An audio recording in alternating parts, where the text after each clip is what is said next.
Lucy Dobbins ran into the blizzard because freezing to death felt kinder than turning back. The wind tore at her skirts and erased the path behind her. But she did not slow.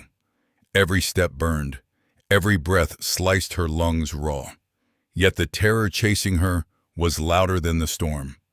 Whatever waited behind her had already taken too much, enough that the dark, howling wilderness felt like mercy. Then she heard footsteps. Heavy, deliberate, close. Lucy stumbled, spinning toward the sound, her heart hammering so violently she tasted blood. Through the white chaos, a tall shape emerged, broad shoulders, a man's silhouette cutting through the storm like a sentence she had prayed never to read again. "No," she whispered. Then louder, breaking, "Don't come any closer." The figure stopped. Snow clung to him like ash. His voice carried low and rough through the wind. "You'll die out here," he said. "Stay down, and you won't last an hour." Lucy shook her head, tears freezing on her lashes. "I won't go back," she gasped. "I'd rather die." And for the first time, the man realized she wasn't lost. She was fleeing something far worse than the cold. Before we continue, if you feel connected to these characters and their struggle, know that you are not just watching, you are walking beside them. Like, share, and subscribe to keep traveling these forgotten roads with us. One story at a time, and let us know in the comments where you're watching from. We'd love to see how far these stories have traveled. High Timber Basin lay buried beneath winter's iron grip. A stretch of Dakota Territory so remote that even law and memory seemed to avoid it. Snow packed the earth into silence, swallowing tracks within minutes, bending the tall pines under white weight until they groaned like tired men. Few settled here by choice. Fewer stayed once they understood what the land demanded. In 1820, a person could vanish in these hills and never be asked for again. Lucy Dobbins had not come here seeking shelter. She had come because there was nowhere else left to run. She lay half-buried where the man had found her, breath shuddering in shallow pools, body trembling beyond her control. Her dress was torn at the hem, soaked through with melted snow. Thin boots offered no protection. Her toes long past pain and into something worse, numb, distant, frightening. But it was her eyes that told the truest story. They never rested. They darted to the trees, the empty space behind her, the man himself, as though danger might rise from any direction without warning.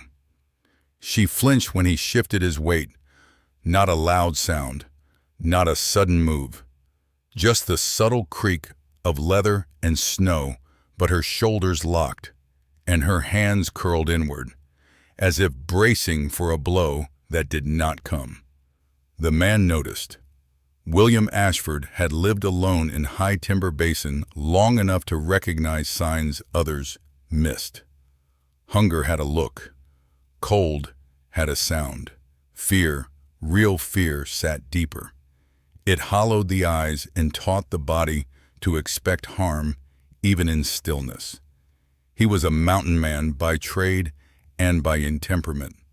Broad-shouldered, wrapped in worn buckskin and furs softened by years of use. A rifle rested across his back, not as threat, but as habit. His beard was dark with frost, his face carved by weather and time rather than age. There was restraint in the way he stood, a deliberate pause before each step, as if he had learned long ago that closeness, when uninvited, could wound. "Easy," he said, lowering his voice until it barely carried over the wind. "I'm not touching you." Lucy did not answer. Her lips parted, but no sound came. The words tangled somewhere inside her chest, trapped behind memories she refused to name. Her gaze snagged on the rifle strap across his shoulder, on the sheer size of him, on the fact that he blocked the only open stretch of ground ahead. Men had always stood that way when they meant to stop her. Her breath hitched. A thin, broken sound escaped her throat before she could stop it. She tried to push herself backward, away from him, but her arms failed.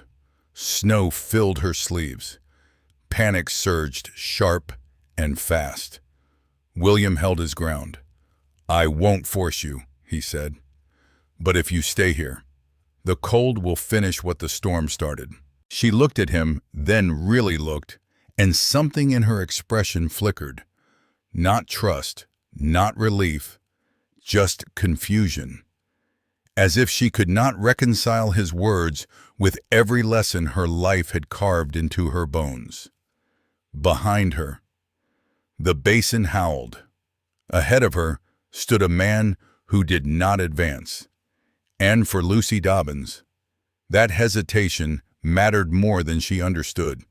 Lucy drifted in and out of awareness as the world tilted and blurred. The wind became a distant roar, then a muted hush. She felt herself lifted firmly.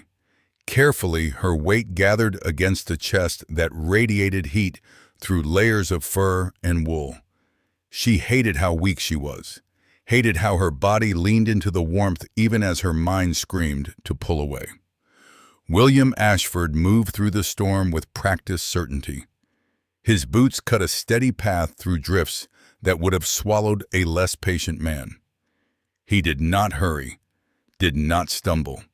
Each step was chosen.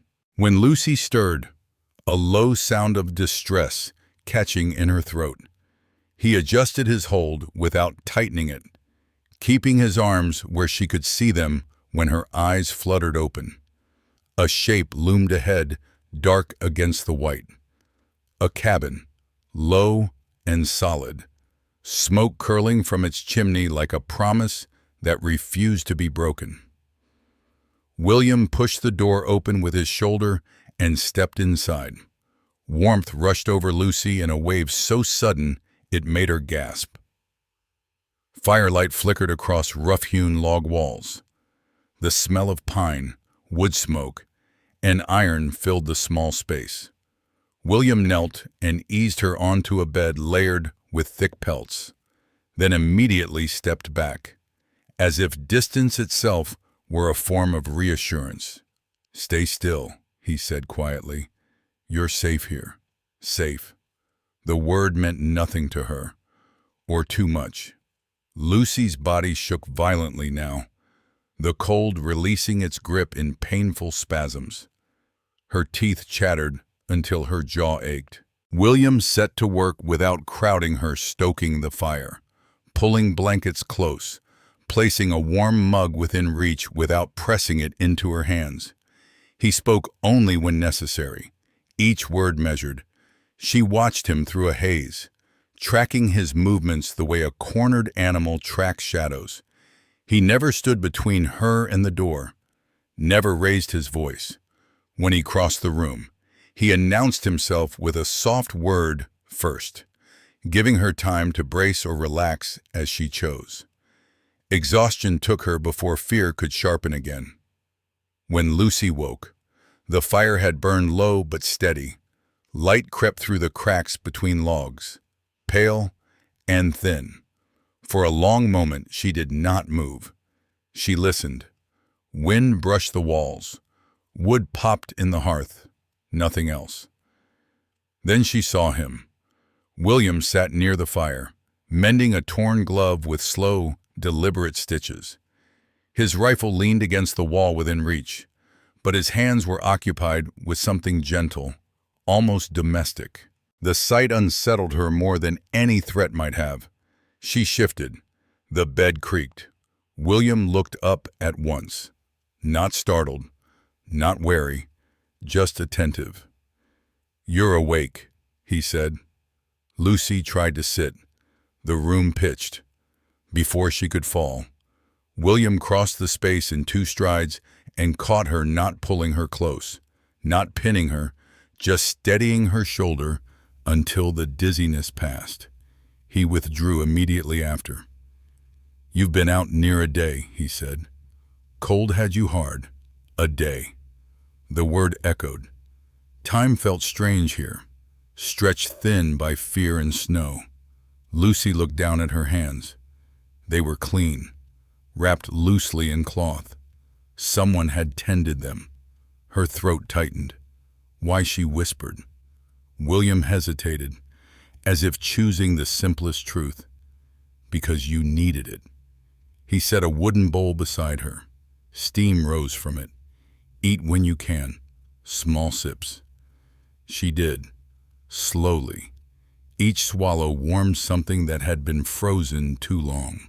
When she finally met his eyes again, she expected questions, demands, a reckoning. Instead, he said, "Storm's not done yet. You can stay until it is.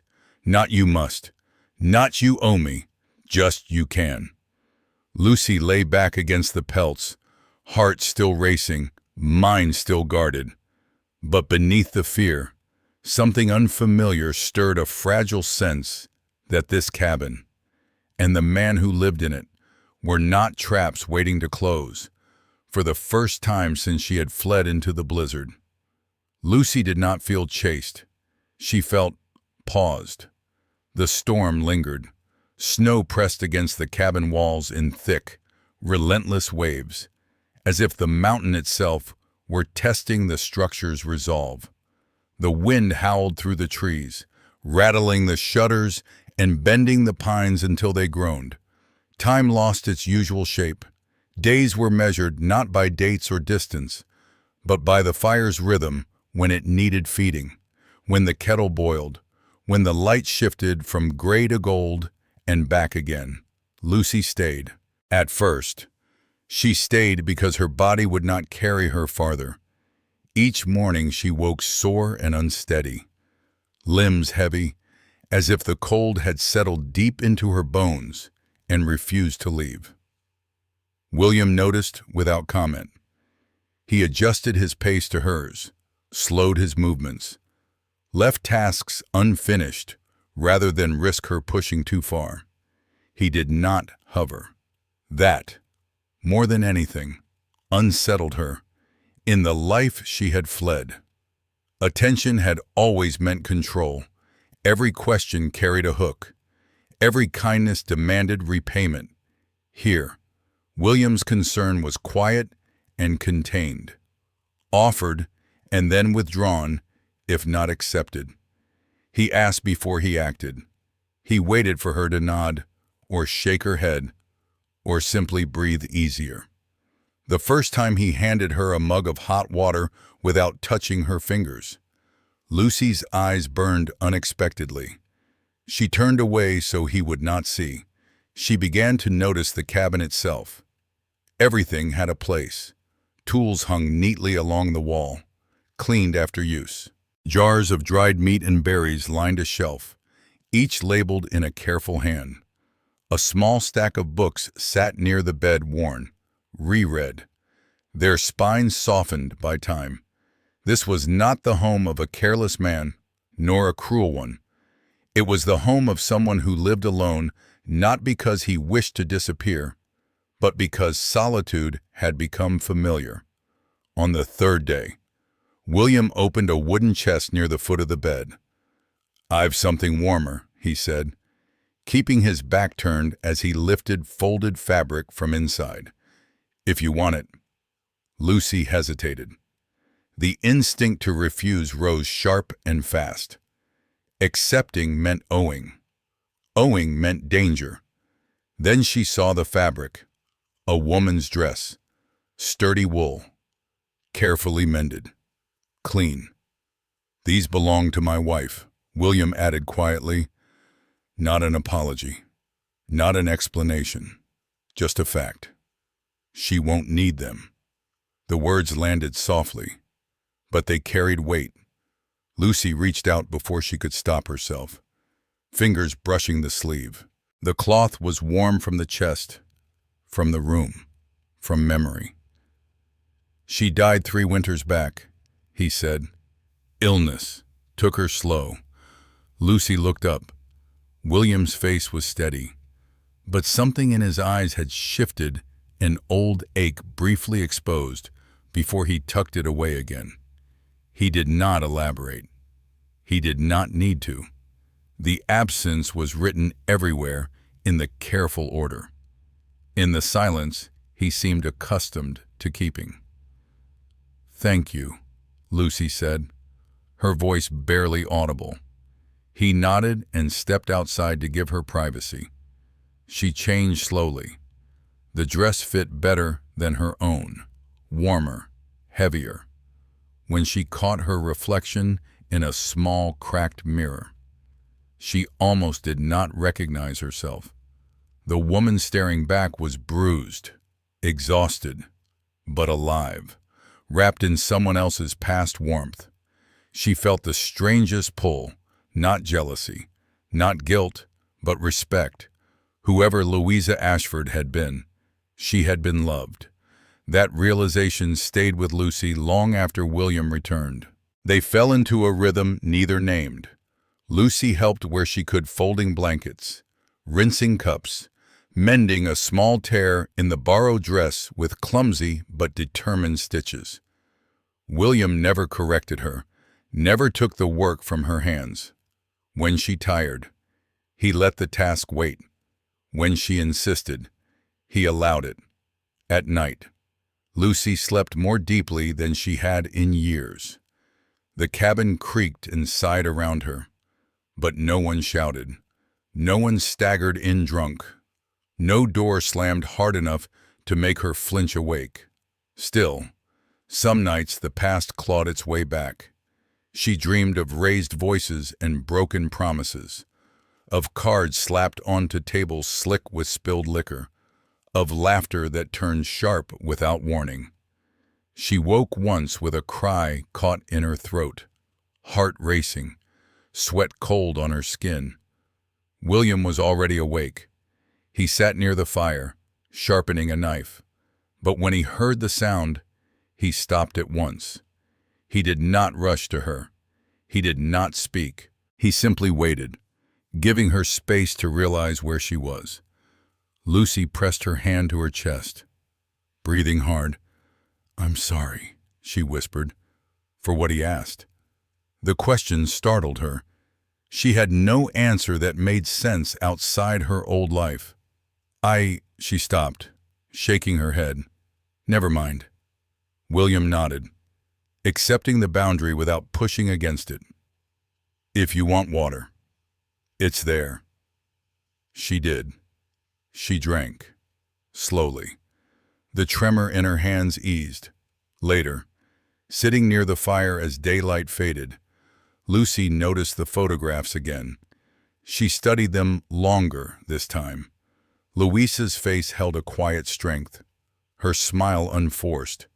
William stood beside her in each image, a different man than the one before Lucy now, lighter, perhaps, but already marked by responsibility. "You loved her," Lucy said softly, surprising herself. William looked at the photographs, then back to the fire. "Still do." The honesty of it struck her harder than any declaration of affection might have. He did not speak of moving on. He did not frame his loss as something overcome. He carried it, the way one carried an old injury carefully, aware of its limits. Something in Lucy shifted. She began to speak, not all at once, not in neat order. Small truths slipped out between tasks and silences. That she came from a town where whispers mattered more than facts. That she had once believed marriage meant safety. That she no longer trusted her own judgment. William listened. He did not interrupt. He did not offer solutions. He did not say he understood if he did not.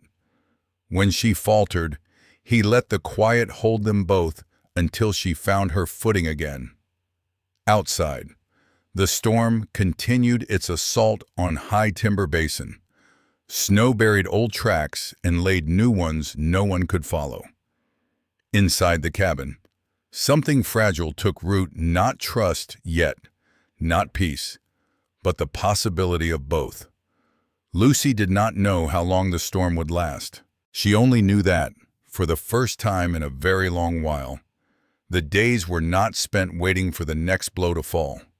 And that, perhaps, was how healing began, not with declarations or promises, but with a man who asked nothing, and a place that did not demand she disappear to survive. The first sign was so small, Lucy nearly convinced herself she'd imagined it.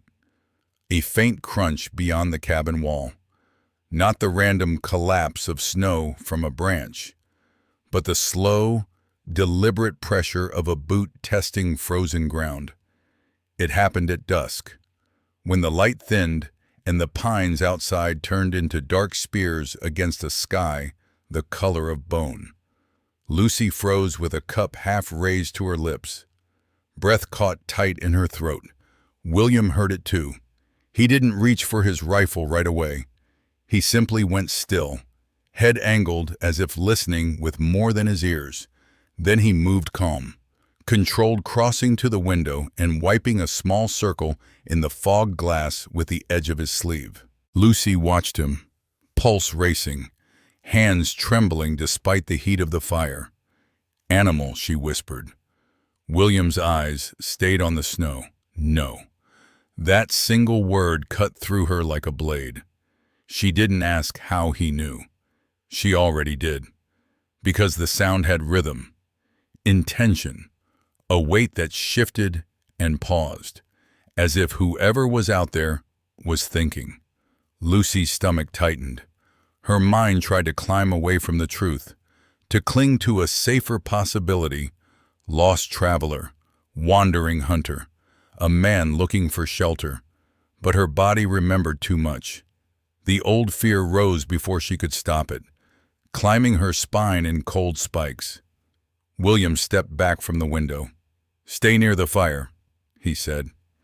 And the fact that he phrased it as guidance rather than command mattered more than Lucy could admit. He checked the latch on the door, not slamming it, not announcing their presence with panic, just making sure the bar sat firm. Then he returned to the hearth and fed the flames, building them higher, brighter, as if warmth itself could stand guard. Lucy tried to breathe. She tried to swallow. Her mouth was dry as ash. "I didn't mean," she started, but the words broke. William looked at her, not sharply, not accusingly. "You didn't bring anything," he said. Her eyes stung. "I brought trouble." He shook his head once. Trouble chooses its own feet. That night, Lucy did not sleep. She lay on the bed beneath Louisa's old blankets, staring at the dark ceiling beams as the fire's glow rose and fell like a slow heartbeat. William sat on his pallet near the hearth, rifle across his lap, shoulders squared but relaxed. The posture of a man who had learned to hold danger at a distance until it forced itself closer. Lucy watched him in stolen glances, ashamed of how comforted she felt by his presence. Comfort had always been dangerous in her world. It made you careless. It made you hopeful. It made the fall hurt worse, somewhere deep in the night. Another sound came, closer this time. A scrape, like frozen snow disturbed by a heel turning. Lucy's breath hitched. Her hands clutched the blanket so hard her fingers ached. William rose in silence. He moved to the window, peered out, then to the door. He didn't rush, didn't fumble.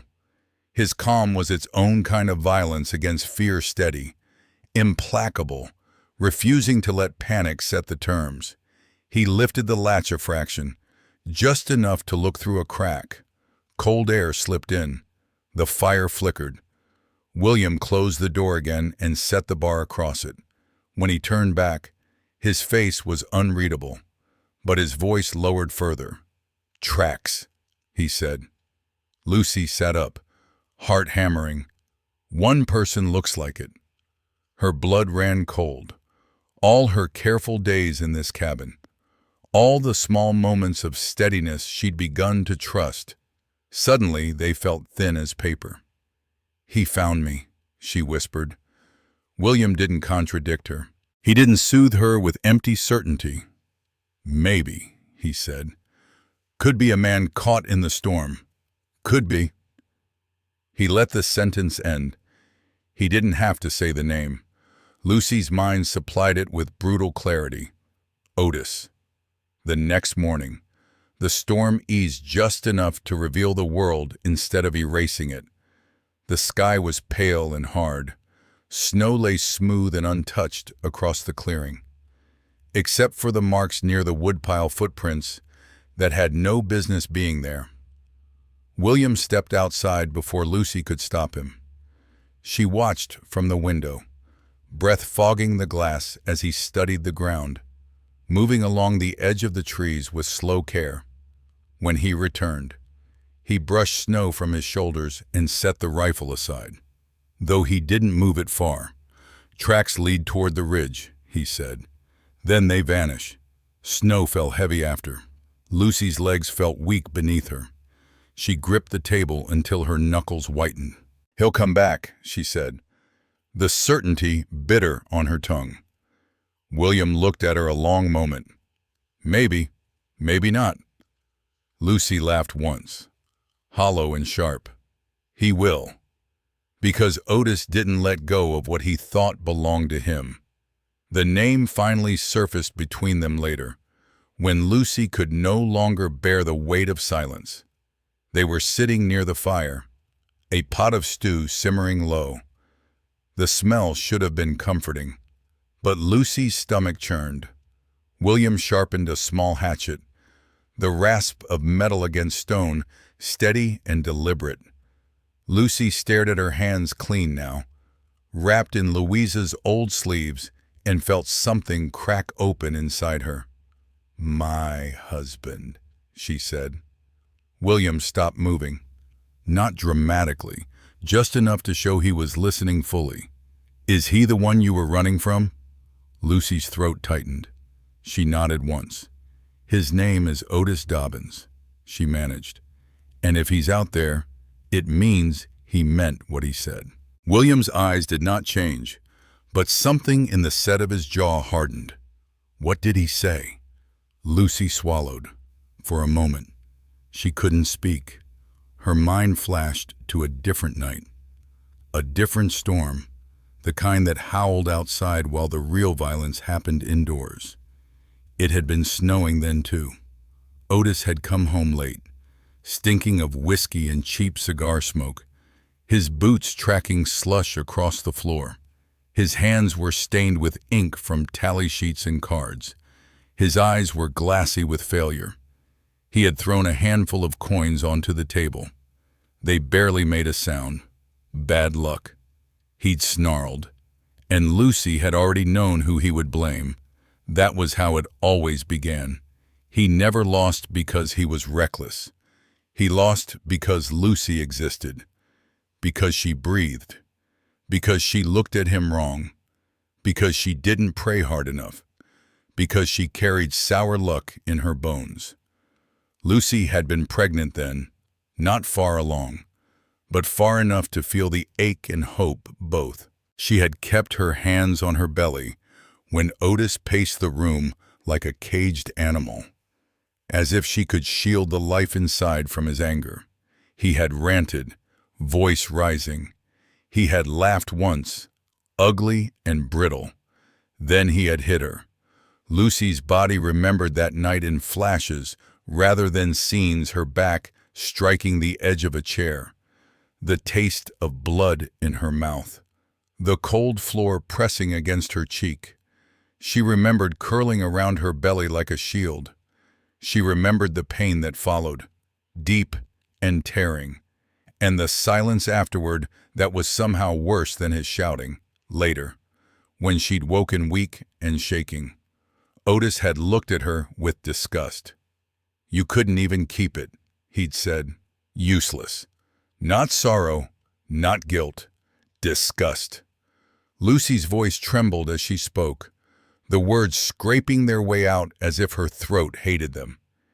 He lost the baby, she said, then corrected herself because the truth mattered now. No, he did. He did that. William's hands stilled completely. The knife lay forgotten on his knee. He didn't speak. Lucy feared pity more than anger, but what she saw in his eyes wasn't pity. It was restraint, hard-won and dangerous. Lucy drew a shaky breath. And last week before I ran, he came home during a storm. He'd lost so much he couldn't even stand straight. Her fingers tightened around the hem of Louisa's sleeve. He said he was going to sell me. The fire popped. The sound felt like a gunshot in the quiet. William's voice was low. Sell you to who Lucy swallowed. Shame flooding her so fast it made her dizzy. To anyone, she whispered. Whoever paid. He said it would buy him another chance. Another hand, another role. Her eyes burned. He said he'd get rid of his bad luck. And in Otis's world, Lucy had always been the bad luck. William rose then, not abruptly, but with a weight that changed the air. He walked to the window and stared out into the white basin, as if imagining the kind of man who could speak such words and still consider himself a husband. Lucy's chest tightened with panic. She forced the next words out before fear could choke them. I can't stay, she said. If he's near, I won't bring that to your door. William turned slowly. You're not bringing anything, he said again, firmer this time. He is. Lucy shook her head, tears spilling despite her effort. You don't understand. He doesn't stop. Not when he wants something. Not when he's lost. William's gaze held hers. Then we don't give him what he wants. Lucy's breath caught. I don't want you hurt because of me. William's answer was quiet, but final. I've been hurt before. The words hung there simple, heavy. Lucy thought of the photographs, of Louisa's dress now wrapped around her shoulders. She thought of a man who had watched someone he loved fade away slowly and still found a way to keep living. Outside, the storm gathered itself again, wind rising like a warning, and somewhere beyond the trees, a set of footprints had proven that the past was not content to stay buried. Lucy stared into the fire, trembling, and understood the terrible truth she'd been trying not to face. Running had saved her life, but it had not ended the chase. The knock came just after midday, not loud, not desperate. 3 firm raps against the cabin door, measured, deliberate, as if the man on the other side expected to be answered. Lucy froze. The sound cut straight through her chest, sharper than any shout. Her body reacted before thought could catch up. Her shoulders drew inward. Her breath stalled. For a heartbeat, she was no longer in High Timber Basin, but back in a narrow room with bad light and worse promises. Listening for footsteps that always meant pain. William was already on his feet. He didn't reach for the rifle, not yet. He moved to stand slightly behind Lucy, not blocking her, not shielding her from sight, but close enough that she could feel the solid presence of him without being touched. The choice was intentional. He was there. But this was not his moment to speak. Another knock, louder this time. Lucy. A man's voice called through the thick wood, familiar, oily, too casual for the danger it carried. I know you're in there. Her name in his mouth made Lucy's skin crawl. Otis Dobbins stepped into view when William opened the door just enough to look out. He was thinner than Lucy remembered, his coat ill-fitting, boots worn nearly through. Snow clung to him, half melted, and his beard was untrimmed, his eyes bloodshot with the same restless hunger that had ruled him for years. But he smiled. There it was, the smile he used when he wanted something. When he believed charm could still do the work his fists had failed to finish. "There you are," Otis said, peering past William's shoulder as if the cabin already belonged to him. "I told you running wouldn't help." Lucy's legs trembled, but she didn't step back. Otis's gaze slid to William then, assessing, measuring. He gave a crooked laugh. "Didn't mean to bother you. Friend, this is family business." William said nothing. That unsettled Otis more than anger would have. He turned his attention back to Lucy, lowering his voice, softening it into something that almost sounded kind. "You've made things harder than they needed to be," he said. "You scared me, taking off like that. In a storm, no less." "What were you thinking?" Lucy stared at him, heart pounding, the old instinct to apologize clawing its way up her throat. She swallowed it down. "I was thinking I didn't want to be sold," she said. The words came out quieter than she'd imagined, but they were clear. They did not break. Otis's smile faltered for just a moment before he recovered. "Now that was just talk. You know how I get when things go wrong. I was angry. You were serious," Lucy said. "You always are." His jaw tightened. "You don't understand how desperate things were." Lucy felt something shift inside her then. Not fear resolve, fragile, shaking, but real. "You're always desperate," she said, "and it's never your fault." Otis's eyes hardened. "Careful." William remained still. Otis took a step forward, crowding the doorway. "You belong with me," he said, voice dropping. "You're my wife. You don't get to decide when that ends." Lucy's hands curled into fists at her sides. Her chest burned as memories surged the cards. The shouting, the night that had taken her child and left her empty. "I lost our baby because of you," she said. The words landed like a blow. Otis scoffed, sharp and cruel. "You lost it because you're weak." Lucy's vision blurred, but she didn't look away. "No," she said. "You hit me. You did that. And I lived with the blame because you needed somewhere to put your failures." For a moment, Otis had no answer. The silence stretched thin and dangerous. Then his face twisted. "You ungrateful," he snarled, lunging forward. That was the line. William moved at last. He stepped between them in a single, controlled motion, drawing the revolver from his belt with practiced ease. He didn't raise it. He didn't shout. He simply let the metal show, solid and undeniable, and fixed Otis with a look that carried no threat, only certainty. "This ends here," William said. Otis recoiled as if struck. His bravado crumpled under the weight of real consequence. He spat a curse, retreating into the snow, still shouting as he went threats, insults, promises he could not keep. But he did not return. When the door closed, Lucy stood shaking, breath coming in broken pulls.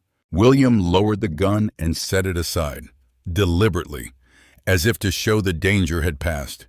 He turned to her, voice steady. "You can leave when the storm breaks," he said. "When you're strong enough. I won't stop you." Lucy looked at him, at the man who had waited, who had trusted her to speak for herself. Outside, the wind began to die, and for the first time, Lucy realized she wasn't standing anymore because she was afraid to fall. She was standing because she chose to. The storm did not end all at once. It loosened its grip slowly, as if reluctant to release the basin. The wind softened first, then the snow thinned to a quiet fall that no longer struck the walls like fists. By morning, High Timber Basin lay hushed beneath a pale sky, the world scrubbed clean and strangely gentle. Lucy stood near the window, watching light settle over the clearing. Her body still ached, but it was a different ache now, one that spoke of healing rather than harm. Behind her, William moved through the cabin with the same steady care he always had, packing supplies, checking the door, preparing without assumption. When he spoke, his voice carried no urgency. "You're strong enough to travel once the pass clears," he said, "if you want to go." The words landed quietly, but their meaning was immense. Lucy turned to face him. For years, leaving had been the only way she knew how to survive. Leaving before anger turned into blows. Leaving before threats became action. Leaving before she disappeared entirely. Choice had never belonged to her only escape. Here, for the first time, no one was pushing her toward the door. "I know," she said. William nodded, accepting the answer without waiting for more. He turned back to his work, giving her space to think, to breathe, to decide without eyes on her back. Lucy looked around the cabin, at the fire that had not gone out once since she arrived, at the shelves kept in careful order, at the old photographs, Louisa's face calm and unafraid, her presence still woven into the walls. She touched the sleeve of the dress she wore, feeling its weight, its warmth, its history. This place did not demand she forget who she had been. It did not ask her to erase her pain to belong. She crossed the room slowly. "I don't want to leave," Lucy said. Her voice was steady, surprising them both. "Not because I'm afraid out there, but because I want to be here." William turned then, searching her face not for gratitude, not for obligation, but for certainty. "I want to stay," she continued. "I want to help. I want to care for someone who never tried to own me." Silence stretched between them, full but unstrained. William exhaled, something easing in his shoulders. "Then you stay," he said simply, "as long as you choose to." That night, the fire burned low and warm. Lucy moved through the cabin with quiet purpose, setting things right where she could, not because she owed it, but because she wanted to. William watched her once, then returned to his work, trusting the choice, without question, outside. The last of the storm drifted away into the trees. Inside the cabin, at High Timber Basin, two lives broken, cautious, and still healing settled into something new. Not a promise made aloud, not a future claimed too quickly, just a beginning. And for Lucy Dobbins, it was the first time staying felt like freedom.